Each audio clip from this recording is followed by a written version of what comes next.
So let's start now. It's 10 o'clock. Okay. So hello, everyone. Welcome to our Inside Web3 Career podcast. This is Andrew Liu from Mighty DAO Research Team. Our topic today is a day of a blockchain researcher and analyst. Before I introduce my guest, I'd like to take a moment to give you a brief introduction of our Mighty DAO. At Mighty DAO, our core mission is to connect high-quality talents with opportunities in the Web3 industry. We bridge the gap between skilled professionals and positions across the Web3 landscape and offer the latest insights in this field. For today's session, we've invited Sara. She's the Senior Blockchain Researcher and Analyst at DappRadar, if I'm wrong, to share her journey in Web3 and her success stories. Over the years, Sara's reports and analysis have been cited in medias like Forbes, Bloomberg, Decrypt, and Cointelegraph, helping shape conversations around the emerging Web3 trends. So hi, Sara, welcome. Would you please briefly introduce yourself to our listeners? Hi. Yeah, sure. First of all, thank Hi. you for inviting me. I feel very special right now, and it's very nice to hear about your project, guys, and what you're guys trying to do. I will introduce myself now. So I'm Sara. I'm a senior blockchain researcher and analyst here at DappRadar. For those that doesn't know what DappRadar is, we are. We will like to call ourselves like the world's Dapp store. It means that we track everything, almost everything that's happening in Web3. Especially, yeah, we have more than 80,000 dApps. We have more than 70 blockchains. On-chain matters. And on-chain is, and this is why Web3 was such a revolution, is that everything on-chain is trustful and it's there. So this is the company and me, my role.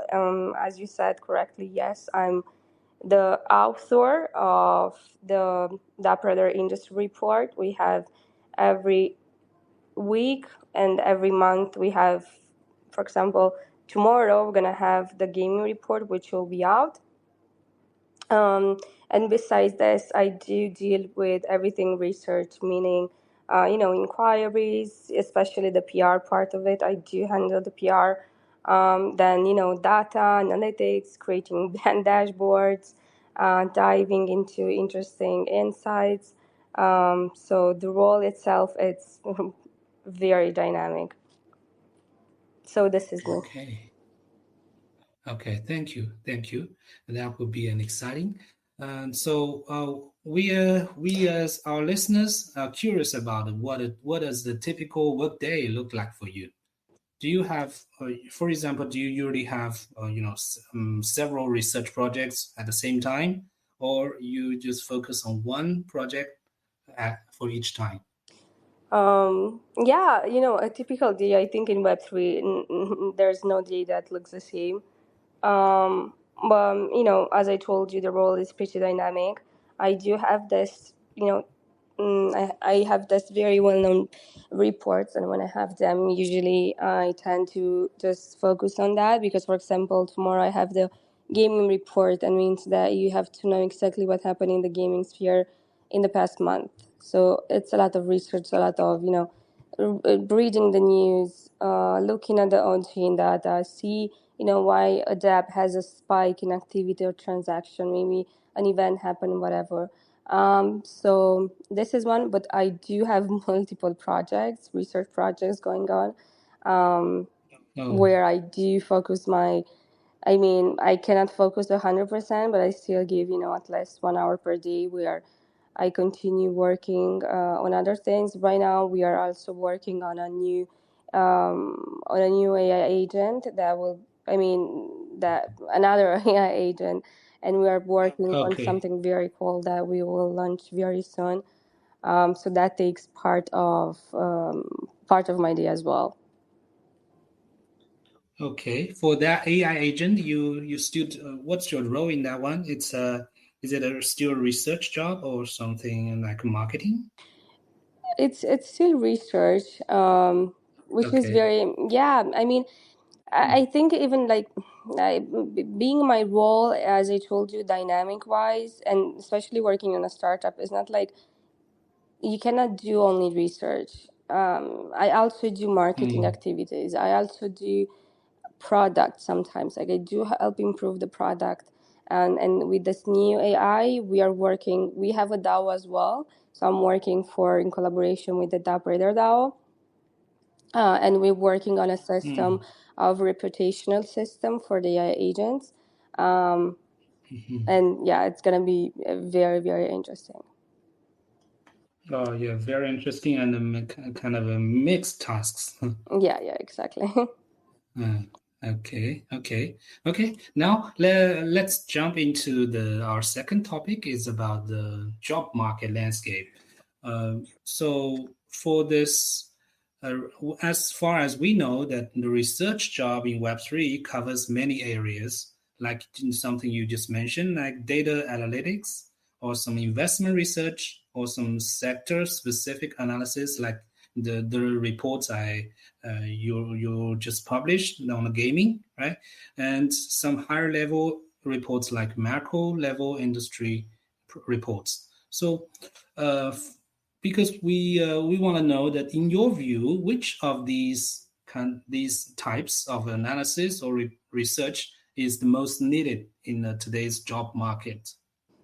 I mean, if we are thinking about Web3, just Web3 only, Mm-hmm. I think it's, mm, I think it's analytics first of all.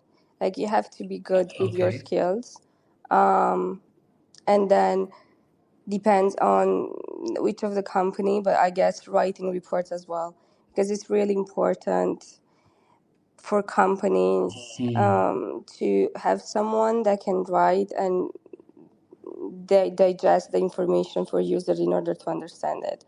Right now, Web3 is pretty mm, complicated for normal user.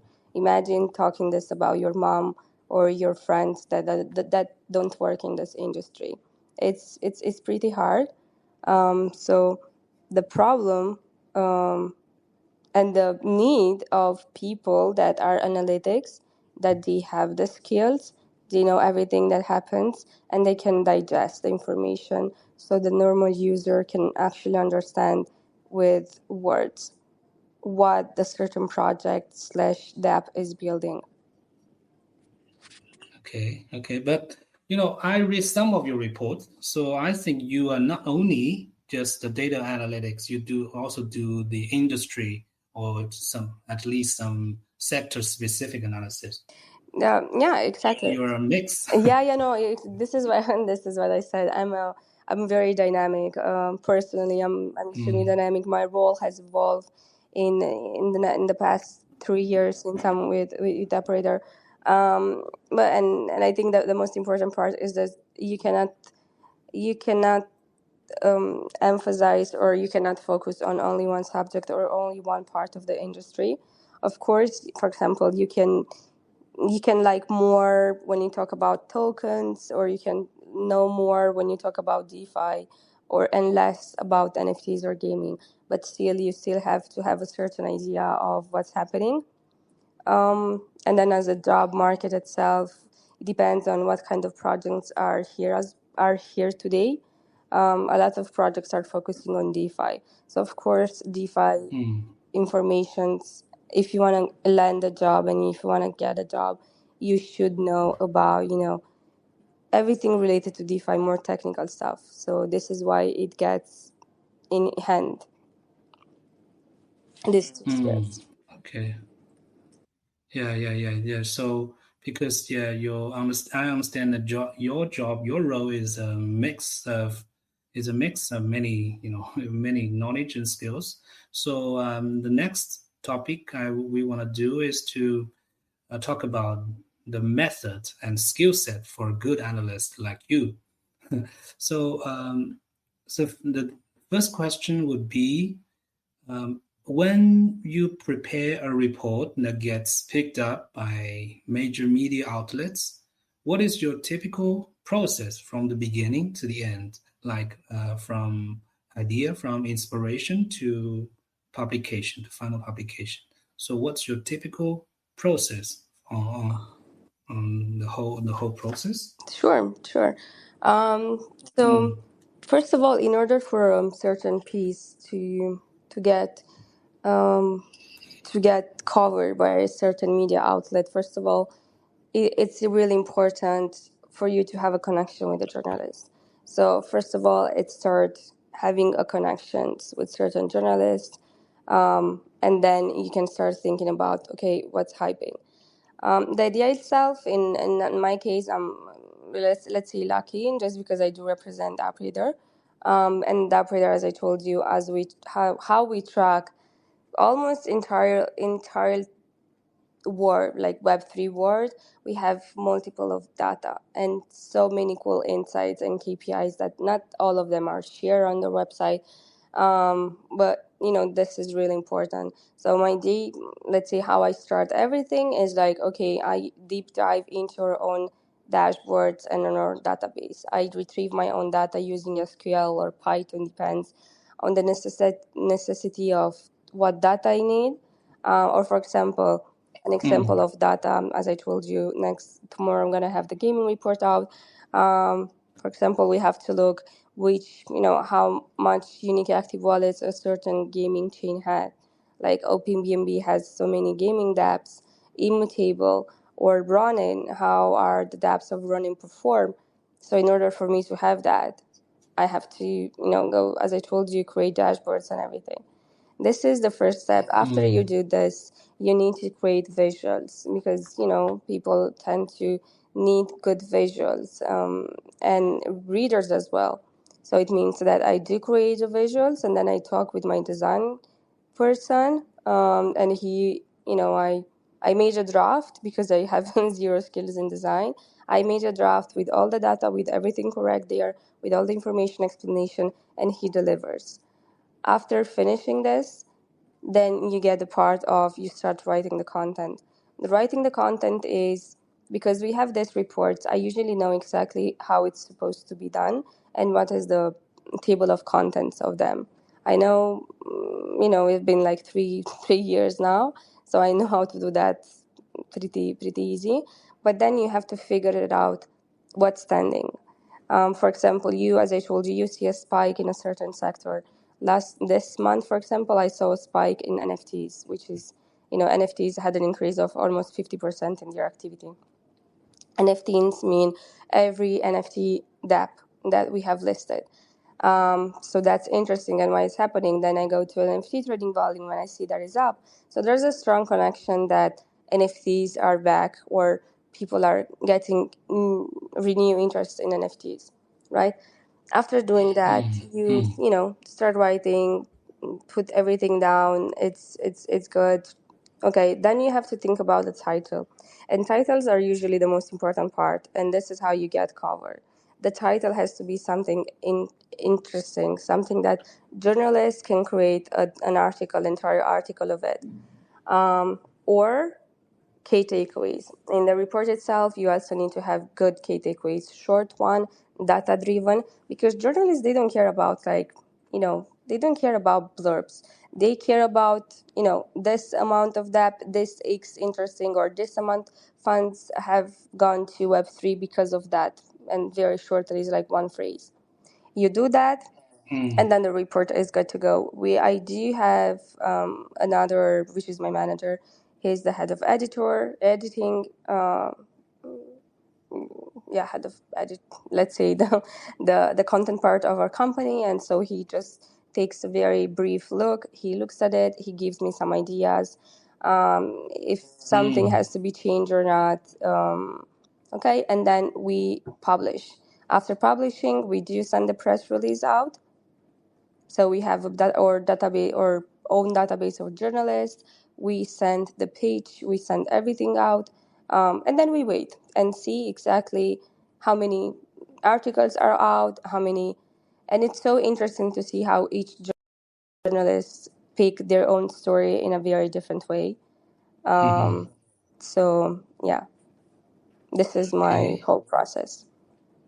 Okay. Yeah, nice. But I have a question about the insights. So Sure. just now you said that you made visuals and design first and then writing the content, right?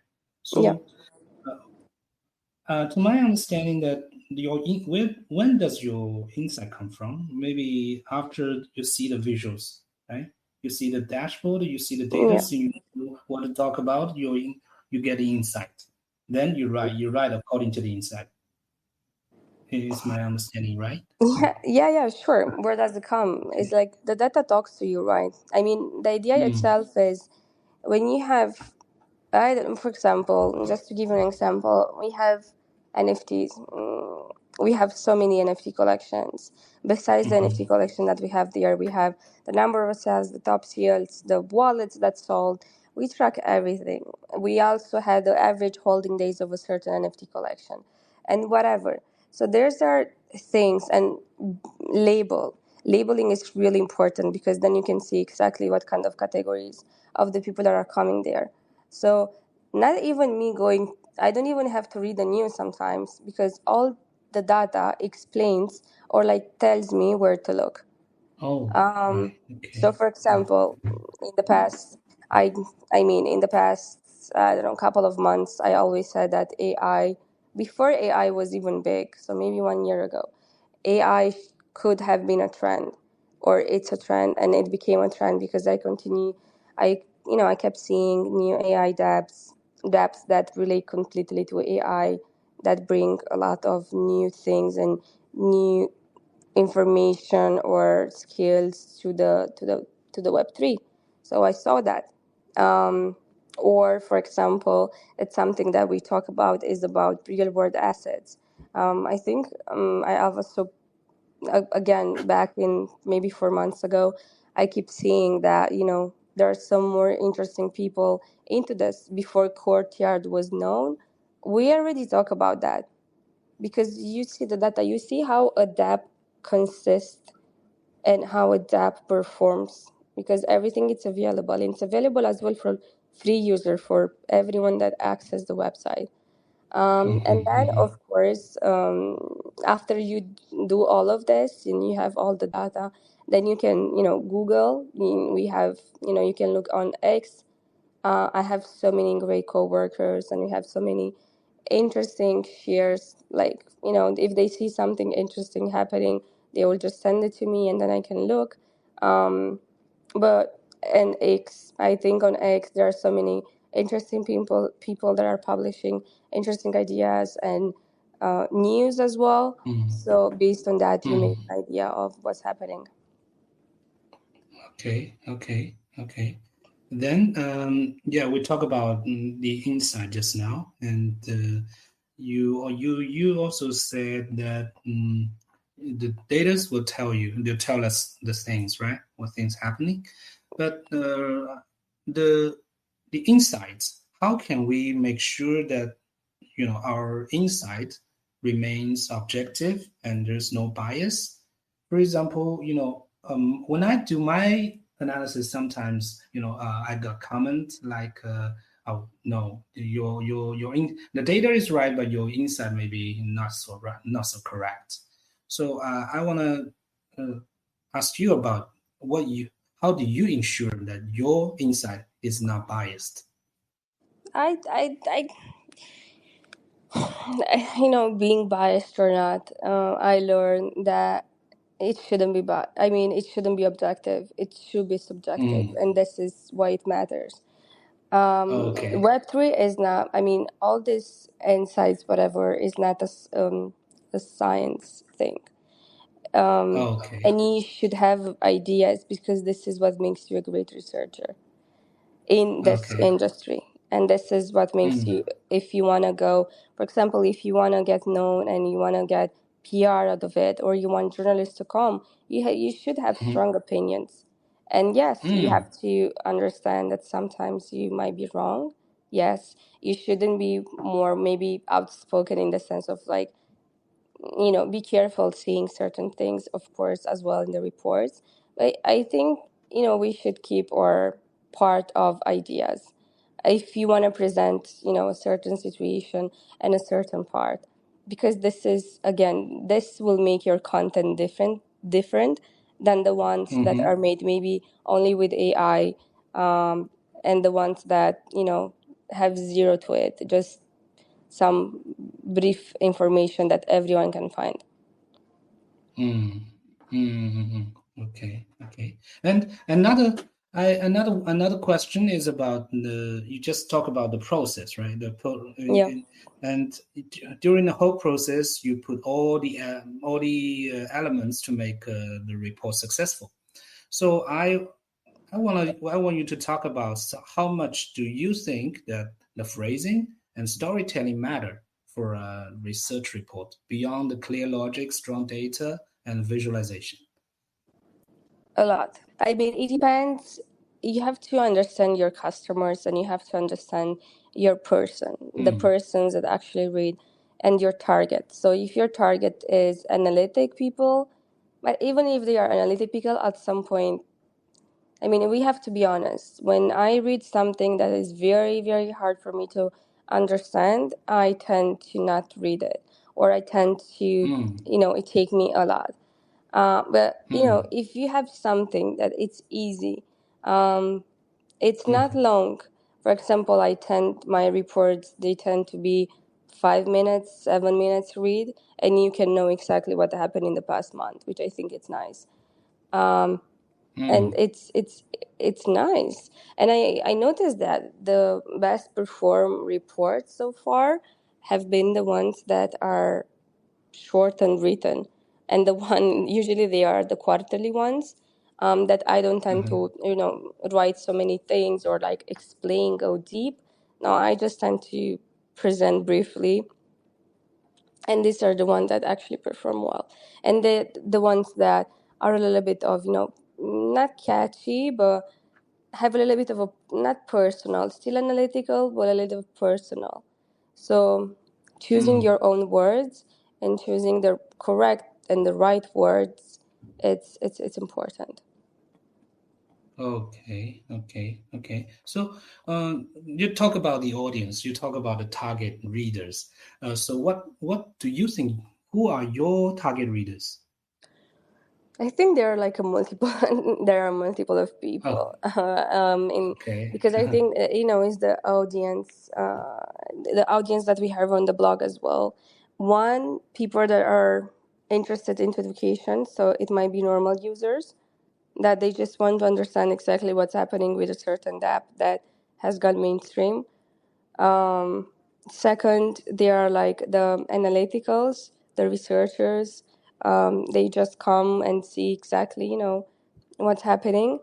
Third, it could be investors or / companies that, for example, they want to prepare a new press release, a new launch of the product, and then they need someone and they need something that have data to it. So they can take my data and they can manipulate that in what way they want to, or journalists as well. Journalists as well are a big chunk of it. Okay. So how you have a large group of target readers? What's your way to get feedback from them? Do you regularly get feedback from them and for your improvements? I mean, not really. I mean, I did in the past. I sometimes, maybe in the past, I did, especially on X. But I was younger, so sometimes I did made. I don't see. I cannot say errors or like mistakes, but when I mean, at the beginning, I do remember. So, and right You now. already have your style. Yeah, exactly. No, but right now my email is available.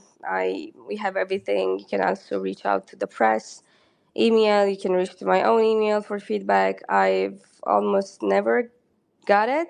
But sometimes I do receive again from journalists. I do, or from other researchers. They come to me and say like, "Hey, it seems that in this report, the data is a little bit different than the ones from 3 months ago, and it's the same graph." So then I have to explain to them whatever happened, because sometimes our calculation methods happens, why the data changed, whatever. So sometimes I do receive that, and then another. I'm not just gonna say feedback itself, but for example, DappRadar, it's at the same is at the same level, or not the same level, but there's some competition out there. The competition could be Dune, and sometimes it could be like, Dune has different data, or CryptoSlam has different data than ours. So Yeah, yeah, because like that's no one tracks 100% of NFTs, like the whole, not just NFTs, but no one tracks the Web3 as it should be, because it's really, really hard to. And for example, when it comes to NFTs, and sometimes there's like this difference between us and CryptoSlam, is because sometimes we flag some wash trading transactions. We don't allow wash trading transaction in our own calculation, in our own data. And to have this filter, sometimes it's very hard for you to understand if if a certain NFT collection is being wash trade. So we do have these filters, but sometimes they surpass. So maybe we can get more numbers, or sometimes they are lower because maybe we can get fewer number. Uh, you know. yeah. The data sources is very important. So one of our question is about data sources. So which data sources do you rely on most frequently, and why do you trust them, or do you Yeah, always do some adjustment? yeah, sure. I trust. I trust. I tend to be biased. I trust DappRadar. Not just DappRadar, but I also use DeFi Llama, and I also use Dune as well, because even if I work for this, when you get cool insights, and when you get cool insights from other websites, there's no point. I mean, you have to use it because that's gold. And I also use Rec database, which is for scams, and you can see exactly how many exploits and hacks have been, it happened. So are my, let's say, choices. But yeah, and they are trustful. I mean, they are accurate and reliable at a certain point. As I told you, you do have to take in consideration that maybe you're not 100% correct. Maybe it's just like 90%. And because everything is very, it's not objective. It's Yeah, very, yeah, no, it's not objective, not, and even from the analytic tools that they use to track, and you see the data, not even that it's objective. Because for example, maybe you track a certain chain, but we take Solana. So Solana is very hard to track. It's very hard to understand how the transaction works and how everything, and it takes a lot of manpower, and it takes a lot of money for you to build and do stuff. So yeah. I feel that. I find it really difficult. exactly. So See. So Solana seems has a different mechanics, data mechanics. So, yeah. Exactly. okay. Now, we talk about a little bit of AI. AI is hot nowadays. So, in your work, in your job, in your daily work, what's the role of the AI tools? Do you use them often, and which AI tools do you use the most? Yeah, sure.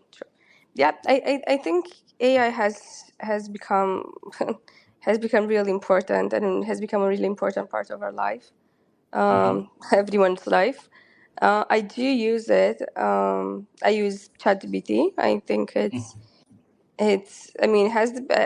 I have been a pro user since they launched the Pro one, so you know, and I do use it as well for writing. I have my own AI. I'm gonna say AI agent. I have my own ChatGPT. He knows my style. He knows everything. So he helps me to put the ideas that I have in my head in writing, and something coincides and very well written. But I also use Claude for doing dashboards, or if I need something about coding and stuff. Mm-hmm. And mainly these two, Mm. because they are for what I need and what I do, they work great. Mm. Mm. Mm. Okay. Okay. Yeah. My feeling is that AI sometimes make me lazier. For example, I throw a passage I wrote, a draft, and it just come out a better one. So sometimes I just don't want to write it. I just ask them to write it directly. Sometimes Yeah, make it lazy. I mean, yes, I mean, it fasten your work, Mm. and if maybe if 2 years ago you'll have taken you 1 week to do something, but right now it can take you 2 days. But what I realized, and what I noticed, is that you don't have to be lazy in order for you. I mean, if you're lazy, the content will suck. If you're not Mm. lazy and you use AI, the content will be amazing.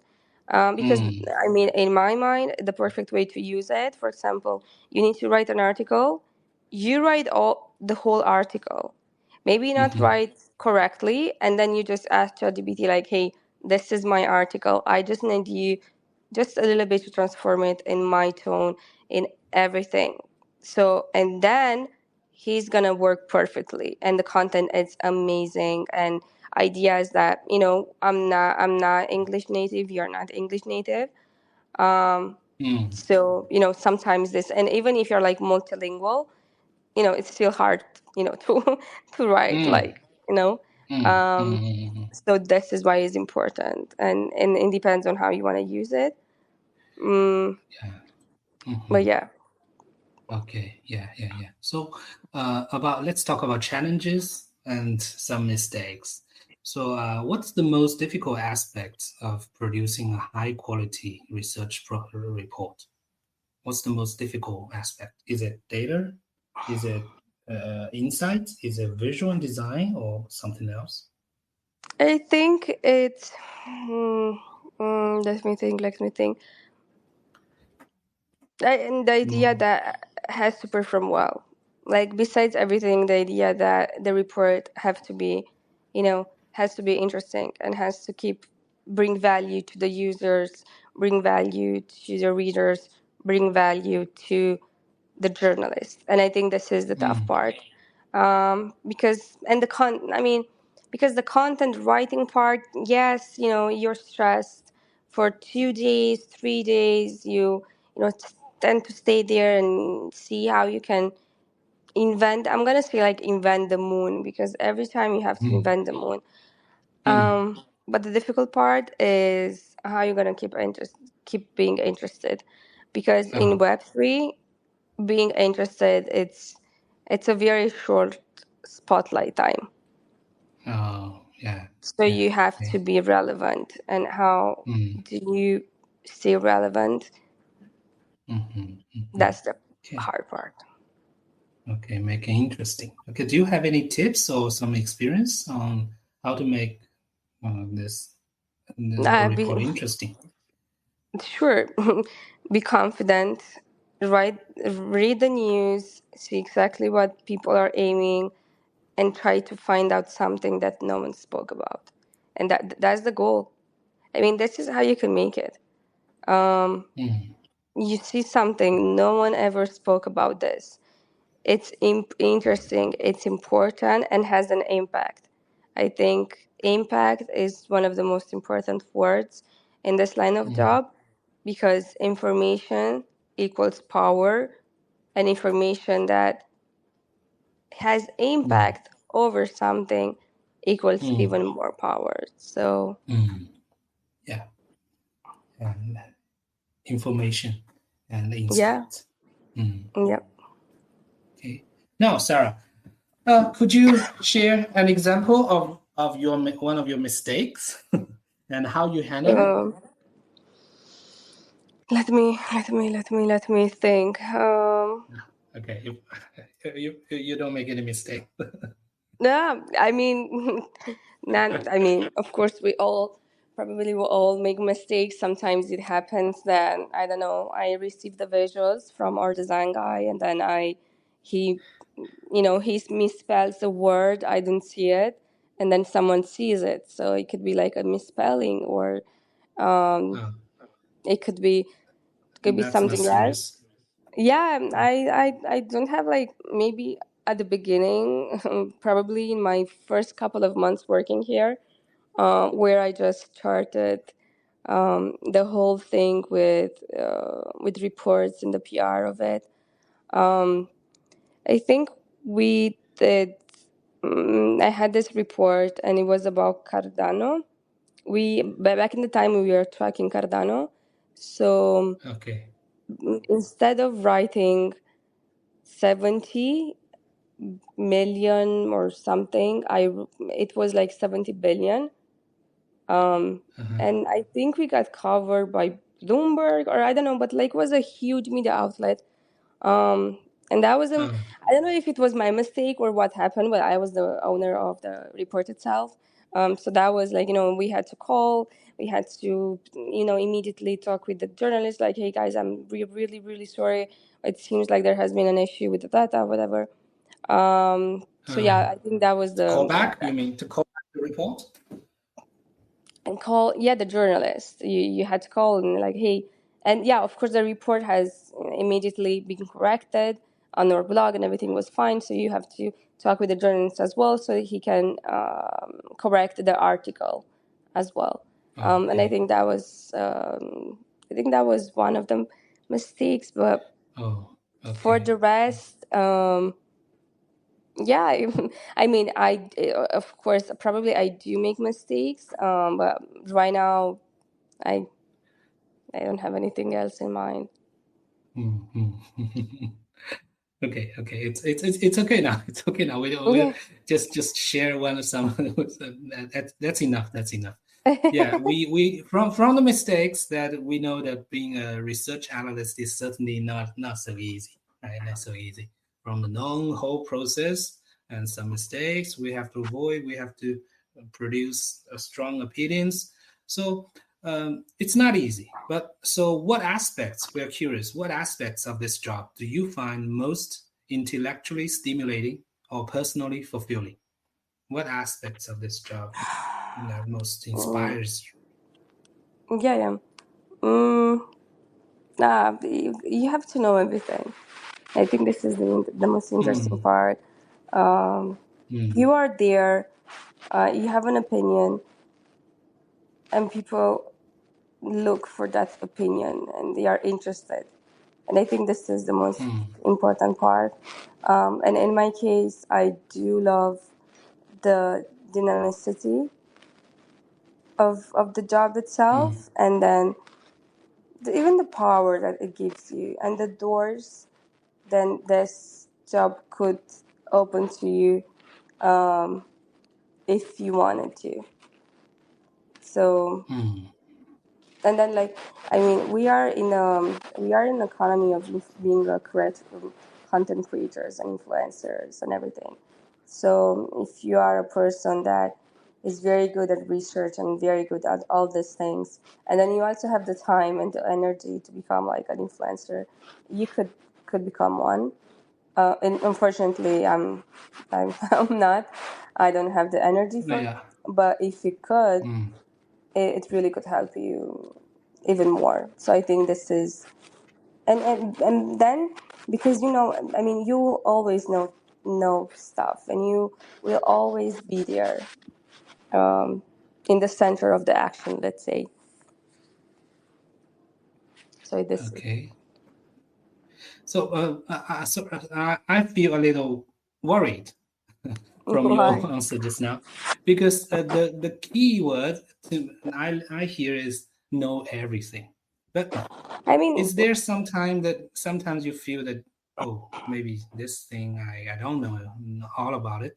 So do you feel worried too? I mean, yes. I mean, we, know everything. You cannot, because we are not Google and we are not encyclopedia, right? So you cannot know it. You cannot know. You can know more than a certain person does. So, for example, in Web3, you can know more than a developer knows. Because a certain developer, looks only at the project that he's doing and he's handling. But you, as a researcher, you are multi-chain as well. So you are supposed to know more chains. Then, for example, if someone works on certain project, you have to know some other things. So you know more stuff than the normal or the average user or even the average worker in Web3. Okay.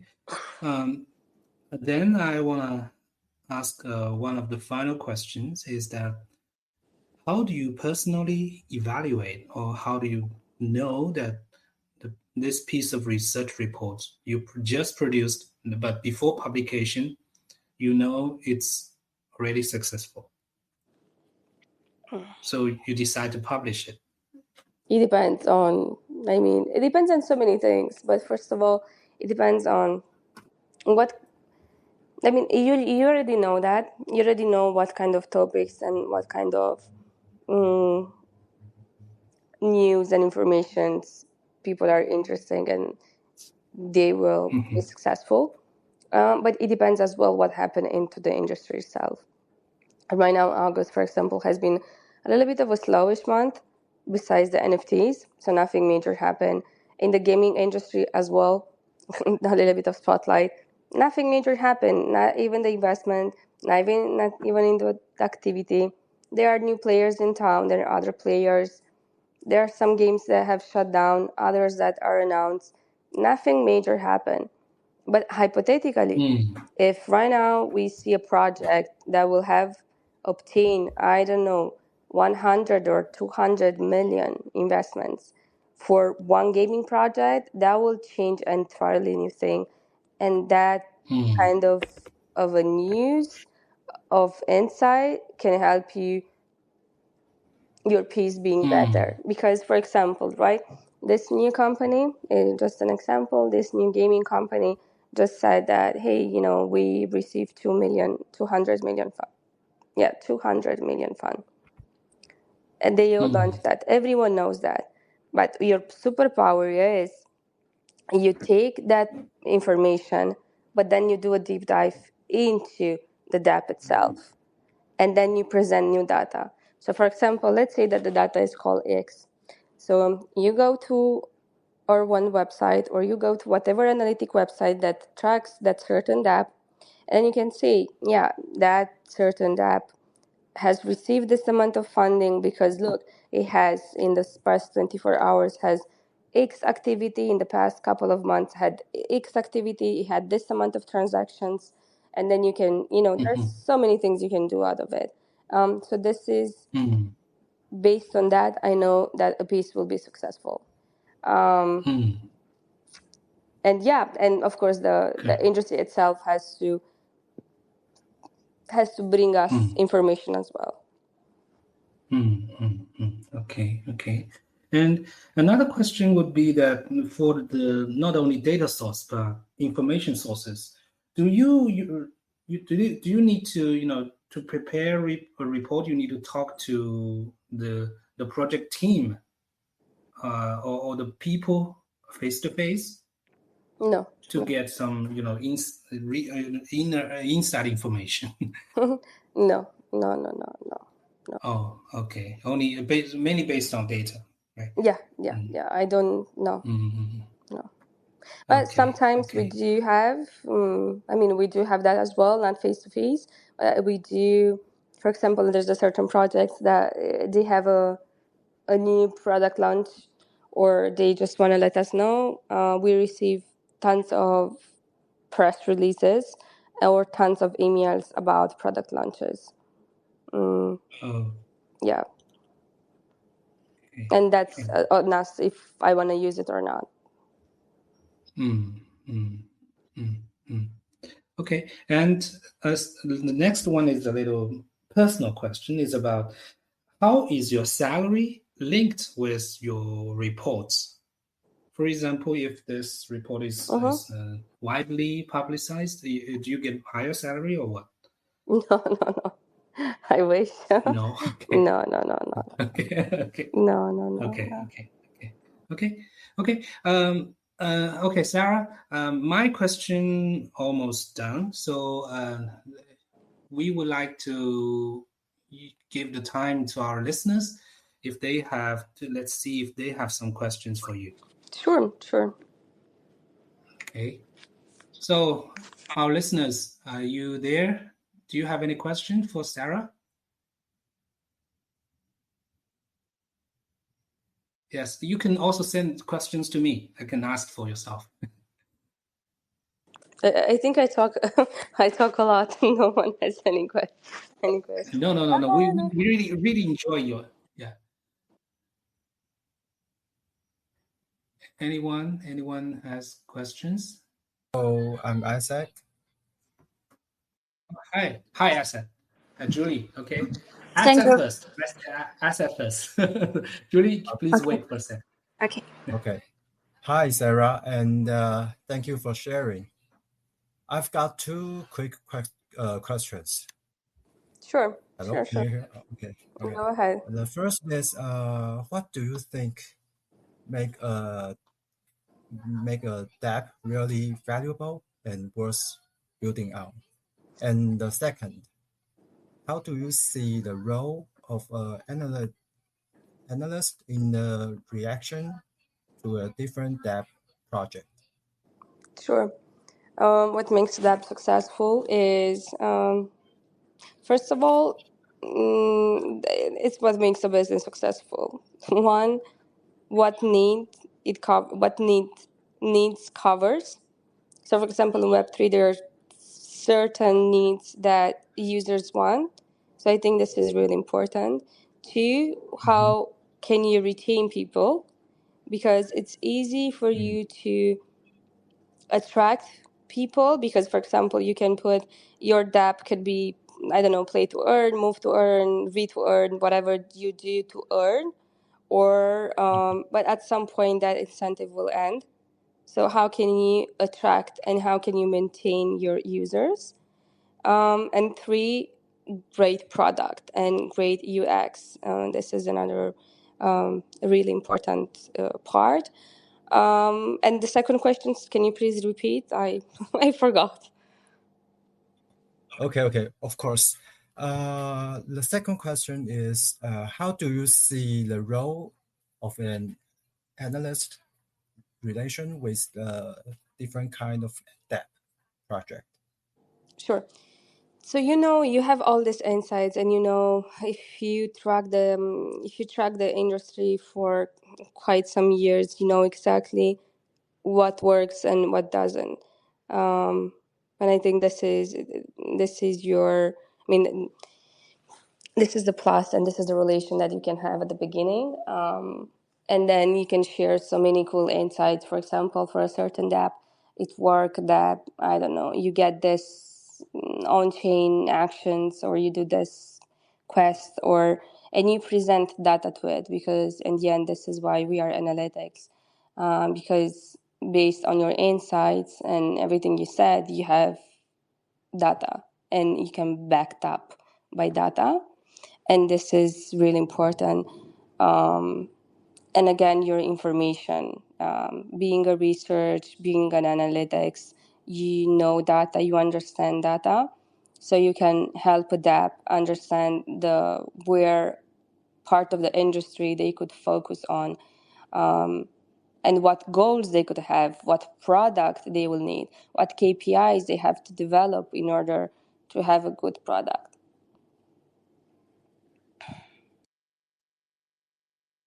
Okay. I got it. Thank you very much. Okay. Julie, it's your turn. Hi, Sarah. I'm Julie. First of all, thank you for sharing your journey. And I'm really curious about that. If you could give your younger self one piece of advice when entering this field, what would it be? Um, that was very interesting. I mean, please don't burn out.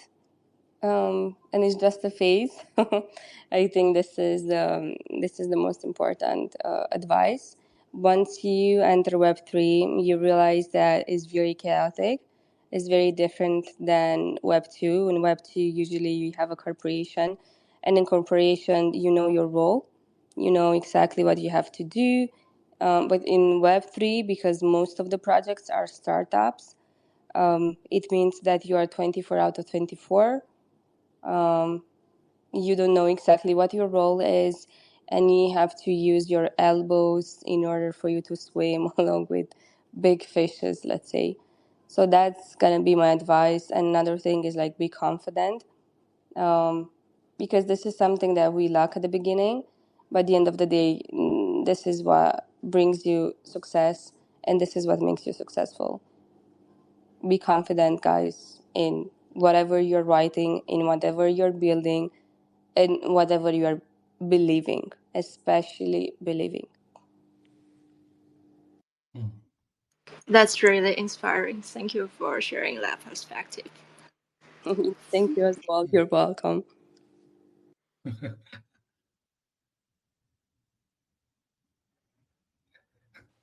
Okay, any other questions? Hello, Sarah. This is Sober. I'm the founder of Mighty DAO. First of all, thank you for your sharing.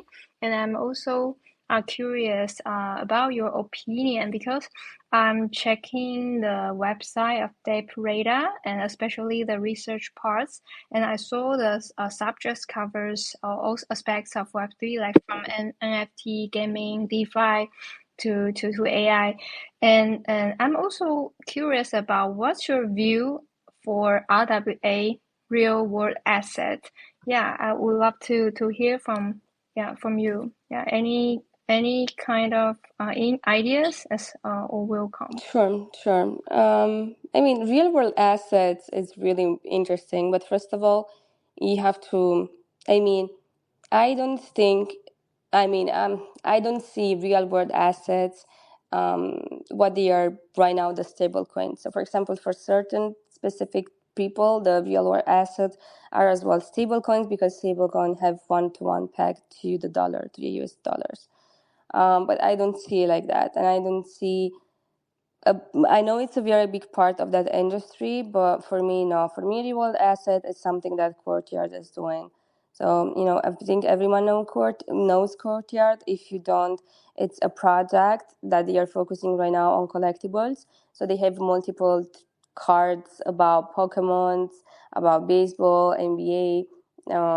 So you can, for example, you can buy them, they can store it from you, so you have a physical object, and then they are linked to an NFT.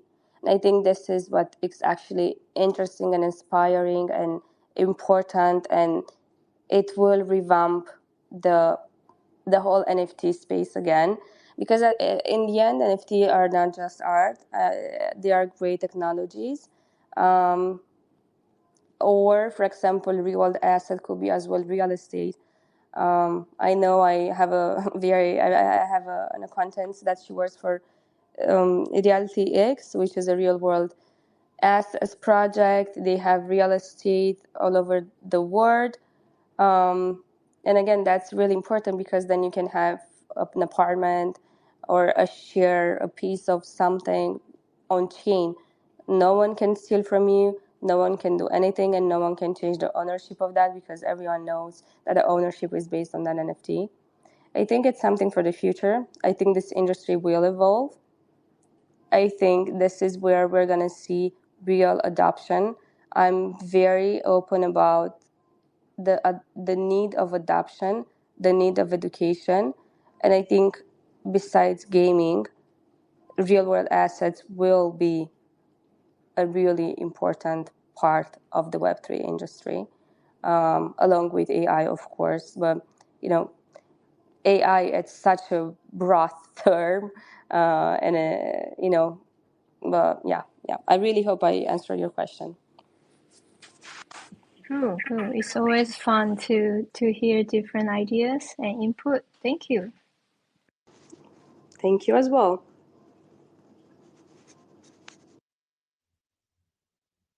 Okay, any other questions? Any other questions? Just raise your hand or send your question to me.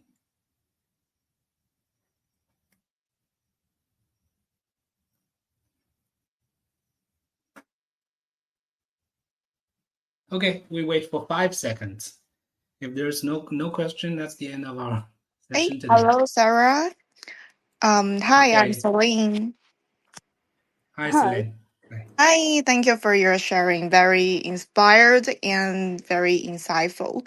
I'm also interested in moving into Web3 researcher position, and I know that before joining DappRadar, you made a like career transition without prior Web3 experience. So since Web3 is like a rabbit hole, what kind of or what which level of skills do you think are necessary to land such a researcher role? For example, did you need to have a broad understanding of all the sectors, or be able to read data, or extract the insight? Sure. So when I joined, yes, I was working for Amazon, so I came entirely from a corporation based, but I was a crypto trader, so I already knew exactly what Web3 was.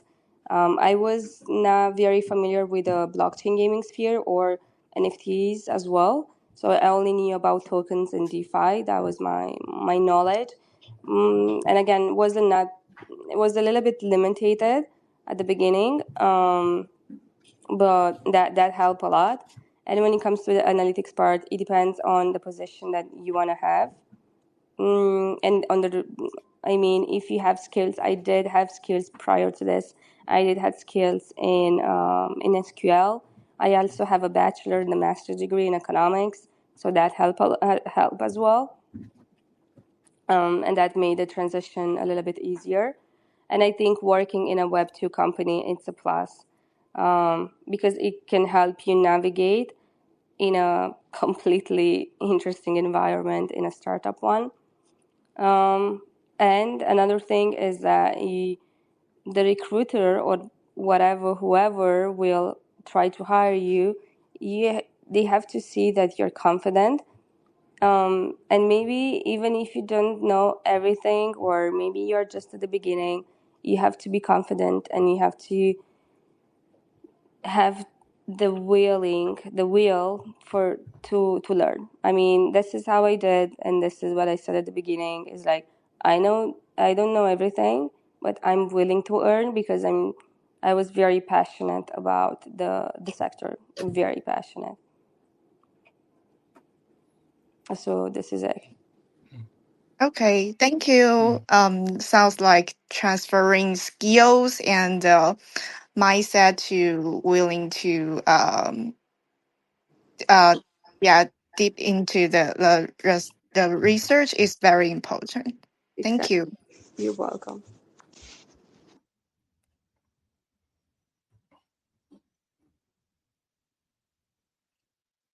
The next one, please.